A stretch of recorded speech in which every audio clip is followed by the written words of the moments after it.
Hello friends, मैं हूं सुमन चौहान और मेरे चैनल हेल्थ सिटी में आपको स्वागत है। फ्रेंड्स, आज मैं आपको एक ऐसी समस्या के बारे में बताऊंगी जो दिखने में तो छोटी सी लगती है लेकिन है बड़ी समस्या। तो वो समस्या है खर्राटे आना। लेकिन जिनको खर्राटे आते हैं आप उनसे पूछ के देखिए, वो कभी भी चैन की नींद नहीं सो पाते खर्राटों की वजह से। क्योंकि खर्राटे में फ्रेंड्स हमारा जो सांस है वो नॉर्मल तरीके से नहीं आता, वो कहीं उसमें रुकावट आती है किसी न किसी जगह। या तो सांस की नली में रुकावट आ रही है या उसके नाक में प्रॉब्लम है, जैसे कि नाक का मांस बढ़ जाता है, नाक की हड्डी बढ़ जाती है, ऐसी कुछ समस्या है।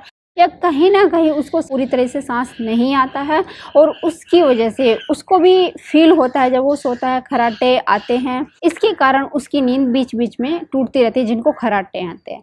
और खर्राटों की वजह से दूसरे लोग भी परेशान रहते हैं जो उनके आसपास सोते हैं, उनको भी समस्या आती है। क्योंकि आवाज़ कोई अगर पास में ही कान के पास करने लग जाए तो फिर दूसरे लोग भी चैन से नहीं सो पाते, तो दूसरों को भी समस्या होती है खर्राटे आने से। एक और इसी के साथ ऐसी ही एक बीमारी है जिसको बोलते हैं sleep apnoea. Sleep apnoea friends ये होता है कि किसी किसी की जो सांस जब वो गहरी नींद में जाते हैं तो एकदम से रुक जाती है, 10-20 सेकंड के लिए रुकती है और फिर आती है।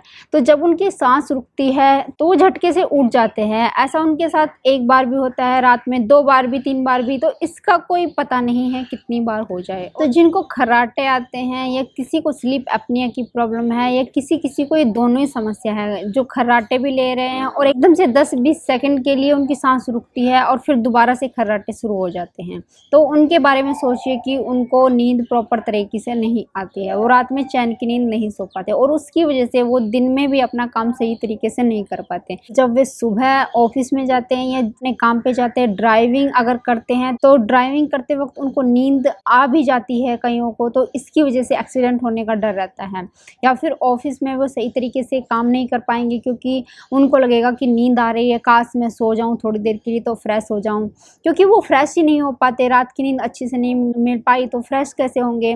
तो आप जानते हैं फ्रेंड्स इन सब का कारण क्या है। स्लीप एपनिया हो या खर्राटे हो तो इनका कारण क्या है। कारण यही है, या तो सांस की नली में आपको रुकावट आ रही हो, या तो सांस की नली में सिकुड़न आने की वजह से होता है, या फिर कफ आदि सांस की नली में अटक जाता है या जम जाता है, ऐसी कुछ समस्या हो, या फिर आपके नाक में दिक्कत है, नाक का मांस बढ़ गया है या हड्डी बढ़ गई है नाक की, या आपके गले में जो है मांस बढ़ जाता है और ये बढ़ा हुआ मांस आपकी सांस से टकराने लगता है, तो उस वजह से भी खर्राटे आने लगते हैं या सांस रुक जाता है, ऐसी कोई प्रॉब्लम आ सकती है। कारण तो फ्रेंड्स बहुत सारे हो सकते हैं। जिन लोगों का बहुत ज़्यादा मोटापा बढ़ जाता है उनको भी ये समस्या होने लगती है, सांस कहीं ना कहीं अटकने लगता है। अब बात करते हैं कि इसकी वजह से आपको क्या क्या समस्याएं आ सकती हैं। अगर आपको सांस सही तरीके से नहीं आता है, सांस की प्रॉब्लम हो रही है, तो आपके जो ब्रेन होता है तो उसमें भी ऑक्सीजन कम जाएगी। अगर आपके ब्रेन में सही तरीके से ऑक्सीजन नहीं जाएगी तो आप पूरे दिन आलस से भरे रहोगे, आपका आलस खत्म नहीं होगा। अगर आपके बॉडी में ऑक्सीजन की मात्रा सही नहीं जा रही है तो कहीं भी कुछ भी प्रॉब्लम हो सकती है। दिल में आपके भरपूर ऑक्सीजन चाहिए, आपके सारे शरीर को भरपूर ऑक्सीजन की जरूरत होती है और जहाँ ऑक्सीजन की कमी होगी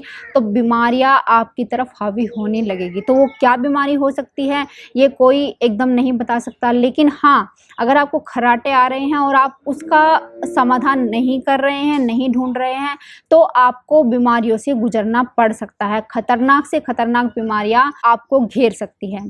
तो फ्रेंड्स बात करते हैं इसका निवारण कैसे कर सकते हैं। तो आप जल्दी से जल्दी अपने खर्राटे जो हैं उनका निवारण करना शुरू कर दीजिए। तो वो कैसे करना है, सबसे पहले आपको क्या करना है कि गाय का देसी घी आपको लेकर आना है। तो अगर देसी गाय का घी आपके पास नहीं है तो आप बादाम रोगन जिसको बोलते हैं, बादाम का तेल, वो लेकर आ जाइए। उसका क्या करना है, जब भी आप रात में सोने जाते हैं तो सोने से पहले आपको क्या करना है, या तो देसी गाय का घी है या बादाम रोगन है, उनमें से एक चीज आपको सोते वक्त अपनी नाकों में 2-2 ड्रॉप डालनी है, 3 भी डाल सकते हैं, दोनों नाकों में डालनी है। सबसे पहले तो ये काम हो गया। फिर उसके बाद आपने क्या करना है, उसके बाद आपने करना है फ्रेंड्स, जो भी आप ठंडा खाना पीना खाते हैं, अगर कोई ठंडा पानी पीता है फ्रिज का तो वो बिल्कुल नहीं पीना है, क्योंकि उसकी वजह से ही फ्रेंड्स हमारी जो सांस की नली होती है कई बार उसमें मांस जम जाता है या कफ जम जाता है या वो सिकुड़न आ जाती है, कुछ भी प्रॉब्लम हो सकती है। ये सिर्फ ठंडे खाने से ही होती है। आप फ्रिज का जितना भी खाना खा रहे हैं वो आपको नहीं खाना है। जो भी आप खाना खाते हैं फ्रेंड्स, उसमें ठंडी चीज़ें बिल्कुल नहीं खानी है। तो जो भी खा रहे हैं आप, या पानी भी पी रहे हैं, रोटी खा रहे हैं, चावल खा रहे हैं, सब्जी खा रहे हैं, तो आपको हल्की गर्म यानी गुनगुनी करके खानी है वो चीज़। पानी भी आप नॉर्मल ले सकते हैं, जो आपने फ्रिज में नहीं रखा है वो पानी आप पी सकते हैं, लेकिन रात में आपको गुनगुना पानी ही पीना है। फिर बात करते हैं, आप दही खाते हैं, आप कहेंगे कि दही को तो गर्म नहीं कर सकते हैं, तो वो आपको दिन के समय में खानी है, और वो भी फ्रिज की रखी हुई नहीं होनी चाहिए, ये आप इस्तेमाल कर सकते हैं। तो जो भी फ्रेंड्स औषधियाँ होती है जो कि गर्म होती है तासीर में, जैसे कि तुलसी है, अदरक है, काली मिर्च है, तो आप तुलसी का काढ़ा बना के पी सकते हैं। पानी में तुलसी को उबालना है आपको अच्छे से, और जब पानी गुनगुना हो जाए, उतारने के बाद पानी गुनगुना रह जाए, उसमें 1 चम्मच शहद मिला के पी लो। ये भी बहुत अच्छा है, आपके जो सांस की नली है उसमें चाहे कफ की वजह से हो या सिकुड़न आ गई हो, उसको दूर करता है। आप अदरक की चाय बना के पी सकते हैं, अदरक का काढ़ा, यानी कि उसमें गुड़ डाल सकते हैं, ये आप पी सकते हैं। अगर आप लस्सी का इस्तेमाल करें तो लस्सी में आपको क्या करना है, दिन के समय में आपको लस्सी पीनी है, और उसमें आप सौंठ का पाउडर डाल लीजिए हल्का, 1 चुटकी भर, और 1 चुटकी ही काली मिर्च डाल लीजिए। ये क्या करता है, आपको ज़्यादा कफ नहीं करेगा, तो आप आराम से लस्सी पी सकते हैं। अब मैं बताऊंगी फ्रेंड्स कि बिल्कुल 100% आप ख़त्म कर सकते हैं अपने खर्राटों को, या आपको सांस नहीं आता है, कुछ भी दिक्कत है आपकी, तो गले से रिलेटेड आपकी कोई भी समस्या है, आप बिल्कुल ख़त्म हो जाएगी। आपको करने हैं 3 प्राणायाम। 10 से 15 दिन के अंदर अंदर खुद ही आप रिप्लाई करेंगे, जो लोग करेंगे कि मैडम हमको आराम हो गया। तो आइए बताती हूँ कौन से प्राणायाम करने हैं। सबसे पहले आपको करना है कपालभाति। कपालभाति वैसे मैंने वीडियो बनाई हुई है प्राणायाम की, उसमें मैंने 5 प्राणायाम बताए थे, मैं लिंक डाल दूंगी वीडियो के नीचे, आप देख सकते हैं वहाँ पे जाके। लेकिन जिनको नहीं पता है या टाइम की कमी है जिनके पास, तो उनके लिए मैं अभी बता रही हूँ। सबसे पहले आपको कपालभाति करना है, उससे पहले आपको एकदम रिलैक्स हो जाना है, फिर आप करना शुरू कर दीजिए। जैसे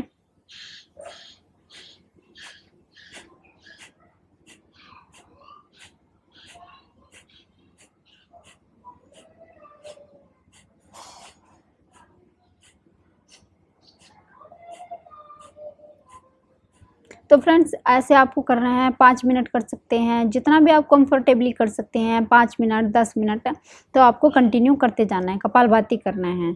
उसके बाद आपने करना है अनुलोम विलोम। अनुलोम विलोम कैसे करना है, बिल्कुल आराम से सांस भरना है, बिल्कुल धीरे से, जैसे कि मैं आपको बताऊंगी।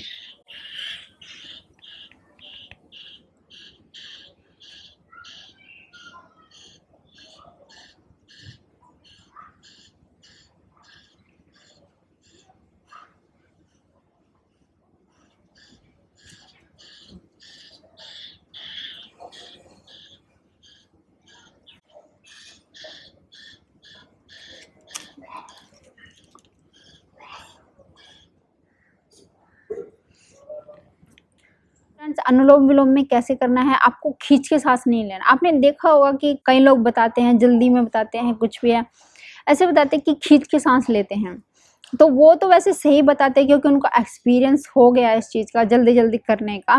लेकिन जो लोग नए हैं और जिनको गंभीर बीमारियां हैं, खर्राटे की प्रॉब्लम है, तो आपको धीरे से सांस ले जाना है, जितना भी भर सकते हैं। इसका मतलब क्या है, जब आप धीरे धीरे लेते हैं तो बहुत सारी ऑक्सीजन आपके अंदर जाती है, और धीरे धीरे ही छोड़ना है। एक एग्जाम्पल देके आपको समझाती हूँ कि डॉक्टर जब इंजेक्शन में दवाई भरते हैं तो वो ऐसे धीरे से भरते हैं, आपने देखा होगा, बहुत धीरे से भरते हैं।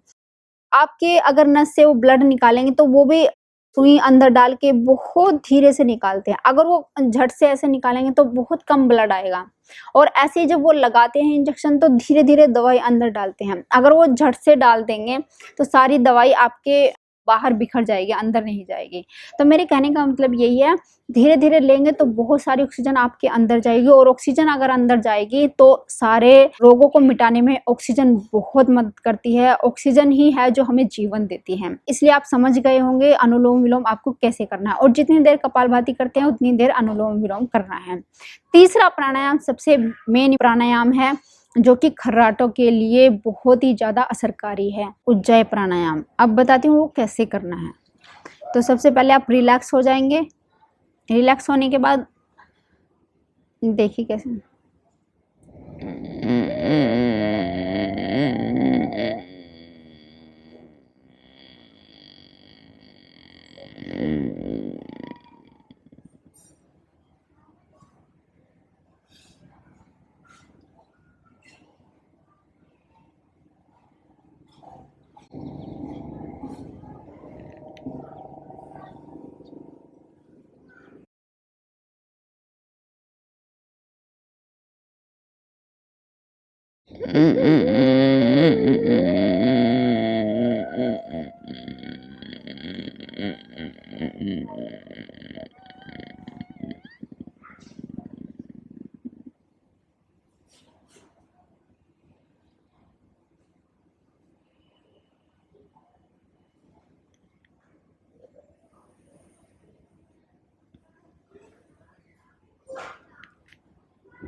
तो फ्रेंड्स ऐसे आपने करना है। पहले आपने गले में आवाज़ लेते हुए सांस भरनी है। गले में जैसे आवाज़ आते हुए आपको सांस भरनी है, जितनी आप भर सकते हैं। फिर सांस को थोड़ी देर रोकना है, ऐसे करके जितनी देर आप रोक सकते हैं, 10 सेकंड, 15 सेकंड, 20 सेकंड, जितना आप पे हो सकता है उतना आपने रोकना है।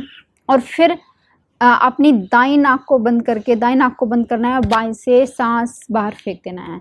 ऐसे अपने 5 बार, 6 बार, 7 बार, 11 बार तक मैक्सिमम होता है एक दिन में, इतना आप कर सकते हैं।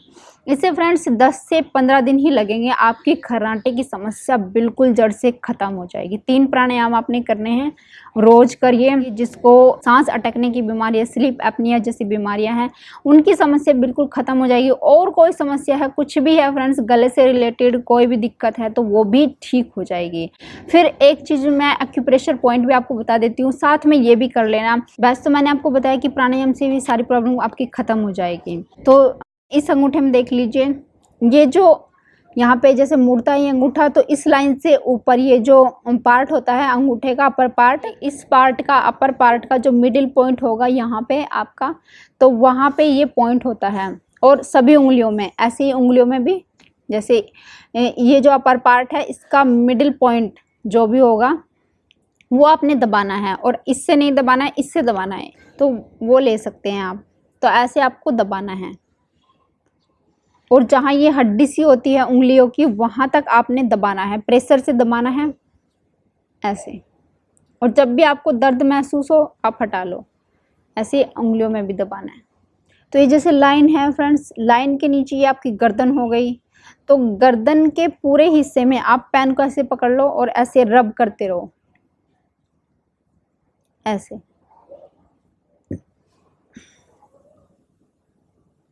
ऐसे आपने 1-2 मिनट के लिए कर लेना है, दोनों हाथों में कर लो।